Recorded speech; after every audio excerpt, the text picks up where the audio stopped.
Indonesia dikejutkan dengan adanya penyakit gagal ginjal akut yang sebagian besar menyerang anak-anak. Diduga kuat, penyakit gagal ginjal akut berasal dari kandungan etilen glikol dan dietilen glikol yang ditemukan dalam obat sirup anak-anak. Hingga tanggal 1 November 2022, kasus gagal ginjal akut mencapai 325 kasus dengan 178 diantaranya meninggal dunia. Untuk itu, Komisi 9 DPR RI mendesak untuk dibentuk panja guna mendalami kasus yang telah menelan ratusan korban jiwa pada anak.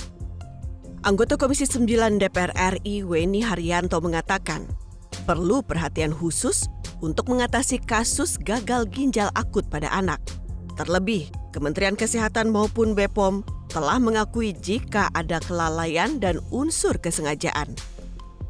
Bagaimana sih mekanisme dan fokus pengawasan pre-market dan post-market BPOM selama ini? Apakah bersifat aktif atau pasif? Hanya menunggu laporan saja? Mohon penjelasannya itu. Jangan hanya menunggu laporan saja. Dan juga sebetulnya bagaimana perbaikan sistem pengawasan atau quality control yang dilakukan BPOM selanjutnya agar kasus semacam ini tidak pernah terjadi lagi di depannya seperti itu. Anggota Komisi 9 DPR RI Sultan Adil Hendra mengatakan, kejadian ini sangat disesalkan. Sultan Adil menilai sebagai fungsi pengawasan obat, seharusnya BPOM tidak melakukan adanya kelalaian. Saya tidak rela. Saya sebagai anggota DPR dari Dapil Jambi, di daerah saya juga ada terjadi 8 orang.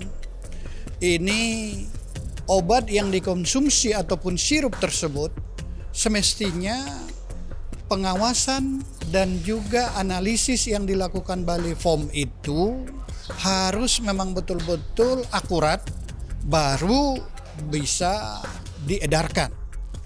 Komisi 9 DPR RI mendesak BPOM memperketat pengawasan peredaran obat dan makanan dari luar maupun dalam negeri. Untuk itu, Komisi 9 DPR RI menilai BPOM perlu melakukan uji klinis ketat sebelum dikeluarkannya izin edar BPOM. Anggota Komisi 9 DPR RI Darul Siska mengatakan Kementerian Kesehatan bersama BPOM harus menyelidiki penyebab pasti penyakit gagal ginjal akut pada anak. Jika memang masih ada obat yang membahayakan, harus segera ditarik dari peredaran. Pengawasan obat itu kan dari pre-market sampai post-market. Pre-marketnya juga saya kritik tadi, mereka menerima dari self-assessment dari produsen. Nah, mestinya kan walaupun sudah ada self-assessment, sebelum ini keluar izin edarnya, tetap aja harus diuji lagi di laboratoriumnya Badan POM. Nah, kalau sudah post-market, dia udah dilepas ke pasar, tidak menunggu aduan, tapi juga melakukan sampling mereka mestinya. Setiap obat yang beredar itu mereka mesti cek apakah masih sesuai dengan izin edar yang mereka keluarkan apa enggak. Secara tegas, Komisi 9 DPR RI mempertanyakan kinerja BPOM dalam mengawasi bahan baku obat yang beredar. Anggota Komisi 9 DPR RI Neti Prasetyani mempertanyakan kinerja BPOM dalam mengawasi peredaran obat, khususnya obat sirup di Indonesia. Dan kenapa kemudian muncul izin edar kalau kemudian ada cemaran yang melampaui ambang batas aman, ya?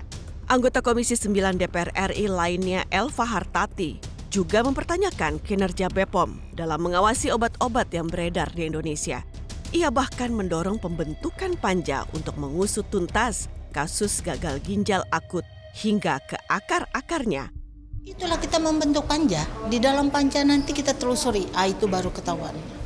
Kalau sekarang mereka belum ada yang mau ngaku siapa yang tanggung jawab. Nggak ada. Ini lama nih, panjang. Komisi 9 meminta Menteri Kesehatan dan BPOM menindak tegas pihak yang terbukti melakukan pelanggaran produksi obat dan perusahaan farmasi nakal yang terbukti melanggar harus dipidanakan. Tim Liputan TVRI Parlemen melaporkan.